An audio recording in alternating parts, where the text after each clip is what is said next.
Hi everybody, we're going to do a tutorial on solving quadratic equations with the quadratic formula.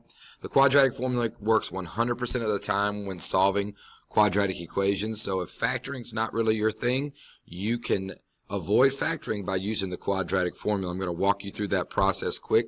Now the formula is a little bit daunting early on, so if you want to go ahead and pause your screen and write down the formula right here with the quadratic formula that I have, as well as the standard form of a quadratic equation, noting that A, B, and C represent coefficients, and C representing a constant of the quadratic equation.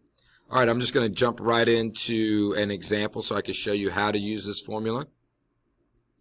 Our first example is a quadratic equation, and again, I want to note that the number in front is a in front of x squared, the number in front of the x to the first term is b, and the constant -4 is our c.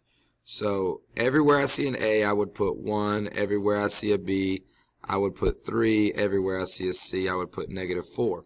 So when I go to use my quadratic formula, these are the numbers that I'm going to replace with all those letters. If you look back at it again, -b plus or minus square root b squared minus 4ac all over 2a. Really, you see that negative, and the way we'd love to think about it is instead of -b, think about it as opposite of b. But the b value and the a value and the c values, all of those are going to be numbers when we plug into our formula. So let me model what that's going to look like.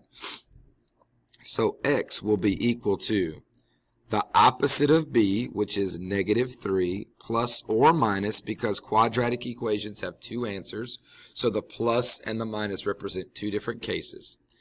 B squared, so that would be the b value 3 squared minus 4 times my a value, which is 1, times my c value, which is -4. And again, all of that's underneath the radical. And then this entire statement is going to be then divided by 2 times a, which is 1. So now we've gone from all those letters to only numbers, and our job is to simplify. So I'm going to do that. -3 plus or minus. Remember, we start from the inside and work our way out when we're simplifying expressions. 3 squared is 9 minus. Now, what you can do is you could go ahead and multiply here in your calculator. If you can multiply in your head, all that's fine, but I would try to do it piece by piece. -4 times 1 is -4 times -4 is a positive 16, and then 2 times 1 is 2. I'm going to continue to try to simplify. Opposite of 3 plus or minus square root. Now 9 plus 16 is 25 all over 2, and I can continue to simplify by focusing, and I'm going to try to take this out of your views so you don't get distracted by either of these. The square root of 25 is 5, so the opposite of 3 plus or minus 5 over 2. Now that can then get split into our two scenarios, the positive or the plus -3 plus 5 over 2, and -3 minus 5 over 2. This is going to yield two different answers, and that's going to be my two solutions to this quadratic equation. So -3 plus 5 is 2, over 2 is 1. -3 minus 5 is -8, over 2 is -4. So my two solutions are x equals 1 and x equals -4. Those are the solutions of my quadratic equation. Those would be the x-intercepts. If I go to try to graph this quadratic equation, that would be when y value is 0, my x value is 1, and my x value is -4.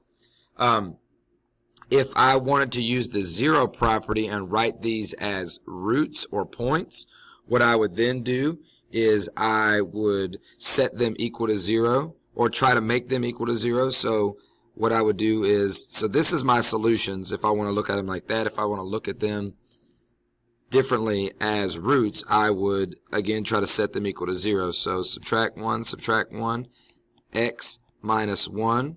That's one of my factors. as it would be equal to 0. And over here I would add 4 to both sides.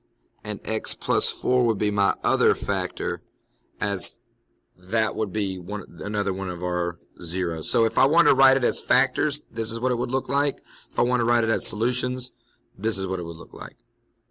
All right, another example here. We're going to try something maybe a little bit more complicated. This time our A value is 3, our B value is -10, and our C value is 5. The process is the exact same, however.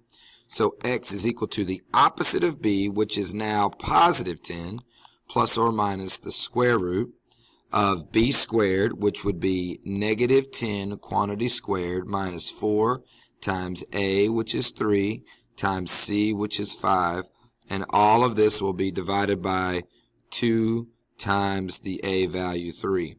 And now my goal is again to simplify 10 plus or minus square root. Now, if you're using your calculator, I would type in this that's underneath the radical first before anything else and just get what that number is, or I would figure out some other way if you do mental math to get that number simplified so you could start trying to break down that radical. -10 squared is 100, minus 4 times 3 is 12, 12 times 5 is 60, so that's minus 60.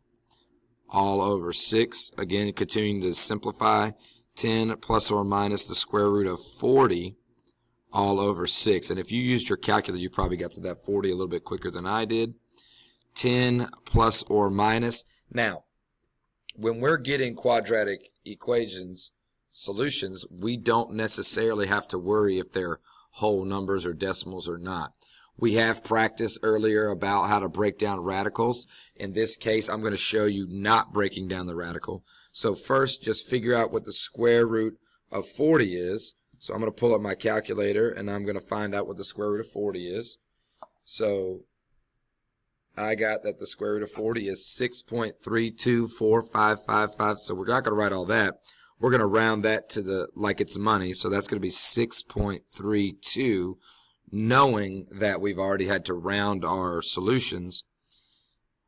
And then now I'm going to simplify. So now I've got 10 plus 6.32 over 6, and I've got 10 minus 6.32 over 6, and I'm just going to simplify here.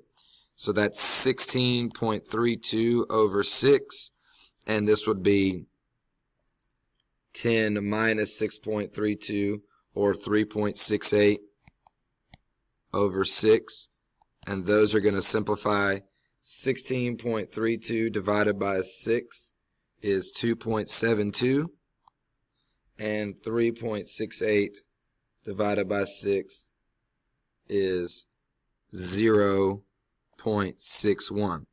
So the quadratic equation works even if my solutions are not whole numbers, even if that's not a factorable trinomial, which is kind of the great value of the quadratic formula, is no matter the quadratic equation, I can still solve.